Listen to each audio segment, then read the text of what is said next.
A Márcia de hoje não seria a Márcia que é se não fosse a Universidade de Brasília. Eu acho que a gente vai trilhando na vida os caminhos que a gente escolhe e os caminhos que a vida nos leva, né? E a gente faz uma mistura disso. E eu tenho um lema de vida que agora também acabei de falar para os estudantes, que o importante é ser feliz. Eu não era dirigente do movimento estudantil, mas participava ativamente do Centro Acadêmico de Geologia. Então a gente fazia assembleias no Teatro de Arena, lotado, né? Existem várias fotos aí que mostram. Às vezes eu fico me procurando naquelas fotos. Eu não tinha muita noção do perigo que a gente corria. Eu acho que também porque a gente é jovem, né? Isso é bom também. Então a gente vai muito sem ter medo das consequências, né? Do que poderiam acontecer. Quando eu olho para trás, assim, desde que eu era estudante, eu acho que eu sempre fui uma pessoa que gostava de outras pessoas junto.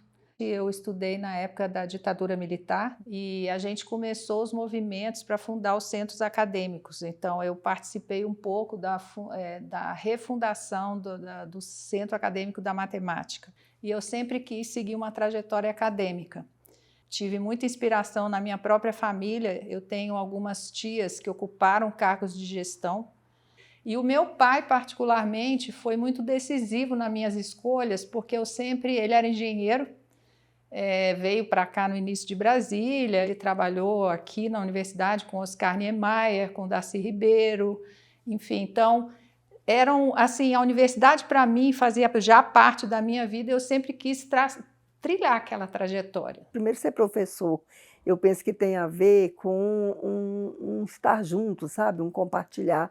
E a riqueza do processo de ser educador, eu penso que é o reencontro permanente com os nossos ex-alunos. Como eu fui professora há muitos anos na rede pública, como eu já falei, com os alunos de ensino fundamental e médio, o que acontece? No primeiro ano que eu trabalhei na FUP, né, eu encontrei ex-alunos, né, que foram meus alunos no ensino médio. Isso me alegrou muito, isso já me mostrava a importância, né, de continuar trabalhando na educação. Eu queria fazer engenharia química. Aqui em Brasília não tinha engenharia química, eu morava aqui, e uma professora de química me sugeriu fazer vestibular para geologia. E é uma graduação que eram poucas mulheres na época, ainda tinha muito preconceito, não é que ainda que não tenha mais, mas tinha muito mais. Tínhamos professores que achavam que mulher não dava conta de ir para o campo, e aí várias histórias, né? Até hoje tem histórias de que mulher dá azar em mina subterrânea. Então, coisas assim que a gente nem imagina que acontecem, né? Eu sempre quis ser professora. Eu lembro, eu era criança e tinha umas bonequinhas, a gente brincava de boneca, né? Mas eu botava as bonequinhas todas sentadinhas assim, cada um tinha um caderninho, aí tinha a aluna aplicada, a aluna que não era tão aplicada, a outra que falava, a outra não sei o quê, e eu fazia os caderninhos, tudinho. E sinto sinto bastante falta estando nesse cargo, porque é um cargo de gestão, né? Então é super legal conviver com a universidade, mas eu gosto mesmo de sala de aula, aluno e pesquisa. Começo como professora com formação no magistério, só que eu sou da época do chamado normal de 4 anos, onde a gente já fazia com habilitação para dar aula nas chamadas quintas e sextas séries à época. Eu sempre tive muita facilidade com matemática, é uma área que eu tenho um prazer bastante grande em trabalhar. Então, comecei trabalhando como professora de matemática no ensino fundamental, na rede pública de ensino do Distrito Federal. Comecei na engenharia química, eu saí daqui de Brasília, eu fui estudar na Universidade Federal da Paraíba, porque eu tinha prestado um vestibular aqui na UNB e não tinha conseguido aprovação, só que fiquei 2 anos e meio na engenharia química e acabei, por motivos pessoais, voltando para Brasília. E ao voltar, o curso que tinha mais aproximação e possibilidades para eu dar continuidade foi o curso, né, de licenciatura em matemática. E meu sonho sempre foi vir para a UNB. Só que eu vim para Brasília e fiquei aqui desempregada uns 6, 7 meses, 8 meses, engravidei do meu primeiro filho e fui fazer a prova de mestrado assim que saiu o resultado da minha gravidez. E uma grande amiga minha, que aí também hoje é uma pesquisadora brilhante, mora no Canadá, professora do Canadá, lá na Queen's University, ela me falou, olha, você não fale que você está grávida, senão você vai ser reprovada na entrevista, né? E entrei no mestrado, mas com dificuldade, porque aí meu filho nasceu em setembro, eu para ir para trabalho de campo, eu às vezes não podia ir, né? Muitos anos depois, agora recentemente, um professor que já morreu, lembrou da história de eu não ter ido ao campo nesse trabalho de campo da disciplina dele e disse que é porque eu tinha implicância com ele. Eu falei, meu Deus, eu tinha acabado de ter um filho, como é que eu ia para o campo, né? Já no final do mestrado, eu engravidei. Bom, meu mestrado e meu doutorado não cumpriram o prazo. Isso é uma coisa que eu não tenho nenhum problema com relação a isso. Era uma pressão enorme, mas eu tinha que conciliar a minha vida pessoal com a minha vida profissional. Fui oradora da turma da matemática quando eu me formei. Depois fui para o mestrado, também no departamento de matemática. Já trabalhava aqui, fui técnica da UNB durante 6 anos, ali no antigo CPD, hoje é Secretaria de TI, e sempre ocupando cargos de gestão. É muito interessante, né? Depois eu fiz o mestrado, fiz o concurso e fui, então, como fui para Campinas, porque aqui não tinha doutorado em computação, com 3 filhos pequenos. Meu marido ficou aqui, ele ia nos visitar de 15 em 15 dias, minha mãe foi junto, enfim. E aí, quando eu voltei como docente, fui coordenadora de graduação, chefe de departamento, vice-diretora do Instituto de Ciências Exatas, diretora do Instituto de Ciências Exatas, representante dos docentes do IE no Consune. Então, esses cargos de representação é interessante, foi acontecendo de uma maneira muito natural para mim. Depois, mais velha, quando eu comecei a olhar mais detidamente, é que eu comecei a perceber que aqueles cargos não eram tão normais para mulheres. Quando eu entrei no curso de engenharia, nós éramos 4 meninas na engenharia química, né? Eu sou de uma área que, historicamente, foi entendida como uma área própria para os homens. Então, tinha uma distinção, por exemplo, nas escolas onde eu trabalhei, era recorrente que os professores de matemática, né, fossem os professores. Então, compreender que a questão de gênero, na sociedade que nós vivemos, ela é utilizada, né, esse diferencial biológico, ele é utilizado numa construção que a sociedade faz para rebaixar as mulheres, desqualificar. Muitas vezes, quando as pessoas falam, você é professora de quê? Eu falo, de matemática. Hã?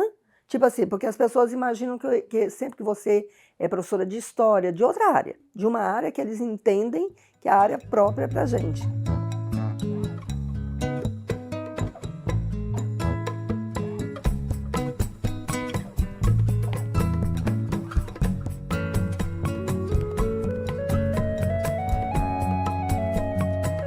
Eu tive 3 filhos, durante 6, 7 anos os filhos nasceram e eu posterguei minha vida profissional durante 10 anos. Eu já era professora, mas eu vinha dar aula, participava das reuniões e tudo, mas não participava da universidade de uma maneira geral. Eu tinha uma vida muito focada nos meus filhos.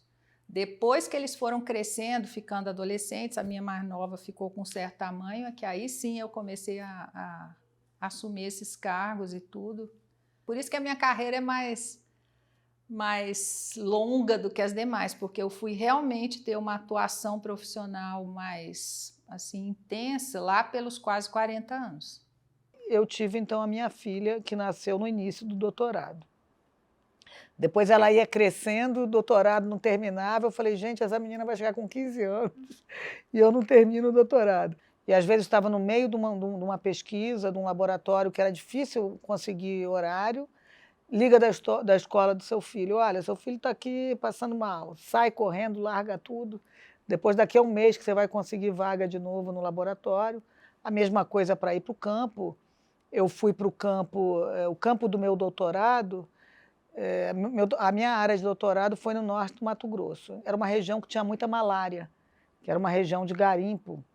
E eu amamentava ainda, e ela não largava de jeito nenhum o peito. E eu fui daqui para o Mato Grosso tirando leite, parava na estrada, naqueles banheiros de estrada horrorosos, para tirar leite e jogar fora, porque o peito vai enchendo, né? Eu me lembro que quando eu voltei, né, que fui para o curso para licenciatura em matemática, o meu filho era muito pequeno.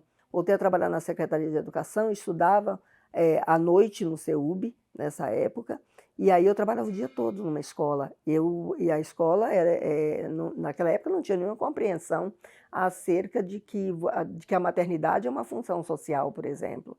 Né? Então era meio que assim, é um problema seu, sinto muito se você tem filho. Então eu saía da escola meio que desesperada, né? Para no intervalo de tempo que eu tinha para poder pegar uma van que nos trazia para o CEUB. Eu moro em Planaltina, né? E sempre morei ali. Aí o que acontece? Eu tomava banho e dava banho no meu filho ao mesmo tempo. Eu dizia para a menina que cuidava dele que não desse banho nele, que eu queria dar o banho. Então eu ia dar o banho nele, tomando meu banho para poder pegar a van, porque era um momento que a gente tinha para estar junto ali, até debaixo do chuveiro, entendeu? A gente está junto. Eu realmente sempre acabei tentando conciliar, mas sempre, muitas vezes, abrindo mão de estar com a minha família, como muitas vezes acontece com todas as pessoas que têm profissões que precisam sair, né? E aí eu, até como geóloga e como professora universitária, né, precisei sempre viajar muito, então eu sempre procurei estar, sempre procurei ir, por exemplo, em reunião de escola, esse tipo de coisa, mas a minha vida profissional não deixou de acontecer por causa da minha família, né? Então, quando eu, na minha posse, falei, né, por me ceder mais uma vez, eu, de fato, nunca pedi autorização, né? Estudar, trabalhar, né, e participar, por exemplo, do movimento feminista exige, né, um suporte muito grande, né, na sua vida cotidiana, na sua vida familiar, para que você possa fazer. E daí a necessidade que a gente tem estruturas do Estado que nos oportunizem isso, né, como ter creches, ter equipamentos públicos que deem sustentação para que a gente possa participar, senão a gente não participa. Eu me considero assim privilegiada nesse sentido, porque eu sempre tive esse suporte que me permitiu, né, participar dos diferentes atividades, mas não deixa de ser uma sobrecarga muito grande, porque você chega em casa e ainda tem que, de uma maneira ou de outra, por mais que você conte com outros apoios, de uma maneira ou de outra, muitas funções ainda são entendidas como as nossas, e romper com isso não é qualquer coisa.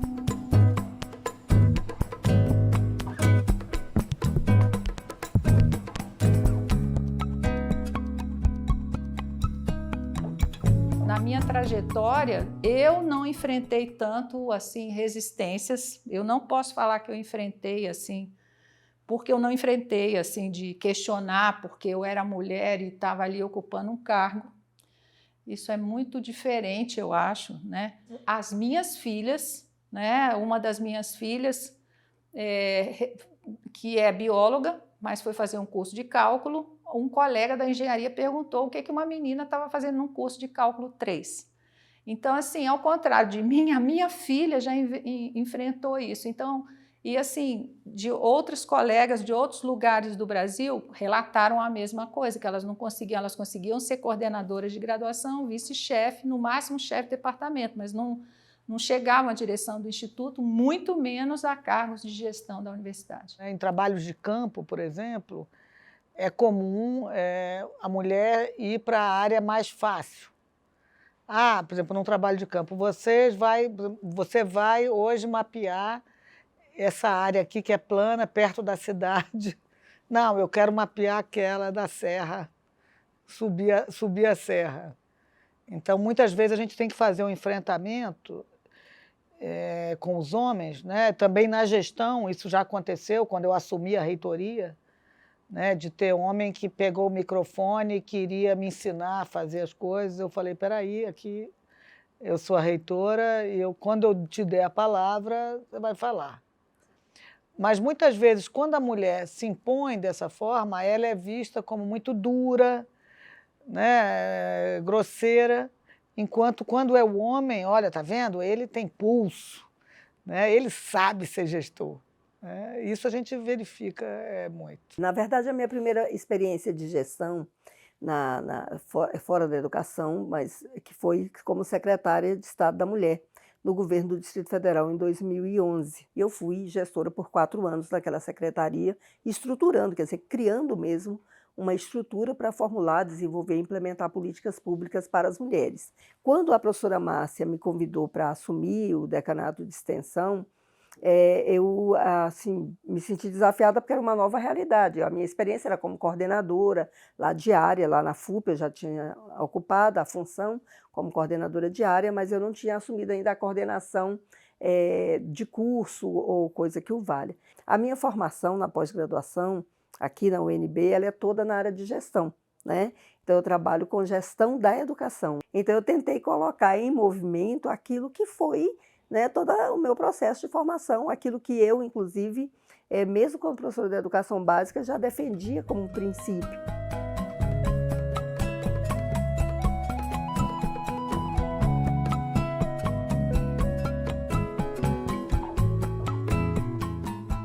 Nós aprovamos resolução, por exemplo, na pós-graduação, né, já uma resolução da Câmara de Pesquisa e Pós-Graduação, que amplia o prazo para as estudantes de pós-graduação mães defenderem, também no caso de credenciamento de professoras na pós-graduação, estão ampliando o prazo.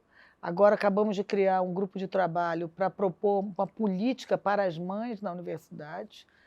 E que não adianta a reitora ter sensibilidade se ela não conseguir implementar políticas na instituição. Eu quero deixar como uma das minhas marcas esse olhar para as mulheres e para as mães e também cuidadores, né? Porque não só mães, mas também outros cuidadores na nossa universidade.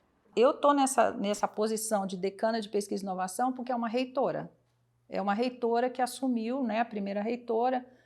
Eu tenho certeza que não seria uma mulher se fosse um homem como reitor. Então, as mulheres, você vê que elas têm nichos de atuação, isso muito claramente, né? Por exemplo, como coordenadores de graduação. Provavelmente a maioria aqui eu não sei as estatísticas, mas as coordenadoras de graduação são mulheres. Agora, realmente você vai subindo e aí eu acho que tem muito da autocrítica feminina, de assumir algo se ela se sente muito preparada para assumir aquela coisa, né? aquele cargo. Eu mesmo convidei muitas meninas, muitas mulheres, muitas colegas para estarem aqui com cargo de gestão, mas assim, não, mas eu tenho. E assim, não é por causa de pesquisa ou por causa de aula, não. É porque eu tenho uma família para cuidar, eu tenho pais idosos, eu tenho não sei o quê. Então, o que circunda as mulheres é muito determinante, eu acho. A gente vem desenvolvendo projetos que é para estimular cada vez mais a presença das meninas em qualquer área que elas queiram e romper com esse formato, né? Romper com essas barreiras que impedem que elas entrem na área de computação, né? Na área da matemática, nas áreas das tecnologias e assim por diante. Não há limites, né? O que importa é você criar o entendimento de que ela pode estar em qualquer área, não é? Ela pode estar na pedagogia, sim. Né? Eu sou muito feliz como uma professora, eu não fiz pedagogia, mas na área das licenciaturas, ela pode estar na licenciatura, tá certo? Mas ela pode estar na tecnologia. Eu tenho aqui faço reuniões com grupos de estudantes. Então, os meninos falam e pedem a palavra e participam. Aí, a primeira fala, a última reunião foi bem assim. Aí eu pode falar. Eu posso estar dizendo algo que não é condizente, o começo da fala é sempre assim. Eu falei assim, não, você vai falar e o que você está falando é ótimo, é muito bom. Então, e aí tá. Aí ela falou, aí quando foi... Eu, no fim, falei, olha, quando você for falar alguma coisa, você não pede desculpa. Você fala a sua opinião, é sua opinião. Ninguém, não tem bom ou ruim. É você, é o que você acha, você tem que se colocar. Às vezes você conversa com algumas pessoas, algumas mulheres extremamente comprometidas, competentes, e você fala, por que você não assume, por exemplo, a direção da sua unidade? Não, isso não é bem para mim. Mas o não é bem para mim, às vezes está relacionado exatamente a essa questão de achar que não é um lugar para nós mulheres. Então, quer dizer, nós somos atravessadas ainda por essa cultura machista que nos diz qual é o lugar que nós devemos estar. Você convida e são colegas docentes. Não, eu preciso de um pouco mais de tempo para conhecer mais a universidade e tal. Então, tem tanto esse ambiente como uma própria resistência interna feminina de não assumir cargos. Eu nunca quis assumir cargo, na verdade. Eu gosto mesmo de sala de aula, de ser professora, das minhas pesquisas, do meu laboratório. Mas eu assumi esse cargo em prol da causa feminina. Quando eu fui chamada pelo reitor Roberto Aguiar para ser decana de ensino de graduação, eu não conhecia ele. Ele me ligou numa sexta-feira e eu combinei com ele de me encontrar com ele na segunda-feira de manhã. E eu cheguei na reitoria, ele me convidou para ser decana e eu aceitei imediatamente. E depois que eu fui comunicar ao meu marido, né? E ele falou, puxa, mas você nem me perguntou para mim. Eu falei, tem decisões na vida que são decisões muito individuais, né? São muito pessoais. Então, lógico, sempre que dá, a gente compartilha ou com amigos, ou com amigas, ou com um companheiro ou companheira, mas tem horas que você tem que tomar a sua decisão particular. Nós temos as rédeas da nossa vida e nós temos que assumir e tomar as decisões. Depois vem as consequências das decisões, para o bem e para o mal. E eu acho que a gente tem um papel importante também como inspiração para as gerações mais novas. A minha filha mais velha diz que não quer saber, que não quer, ela gosta também de pesquisa e tal, mas a minha mais nova já pensa, ela já assume cargo de gestão, sem querer muito também, porque ela gosta também de trabalho e tudo, mas ela falou assim, mas eu comecei a assumir isso até por conta da fala da minha mãe que a gente tem que assumir cargos, porque é importante para as mulheres. Então, acho que é isso, né? Acho que a gente vai inspirando as gerações mais novas. Nós enfrentamos os períodos mais difíceis, né? Todo mundo sabe que os últimos 6 anos foram anos de extremas dificuldades e que foram enfrentadas por uma mulher à frente da gestão, assessorada por outras mulheres, tá certo? E que conseguiram enfrentar de uma forma diferenciada.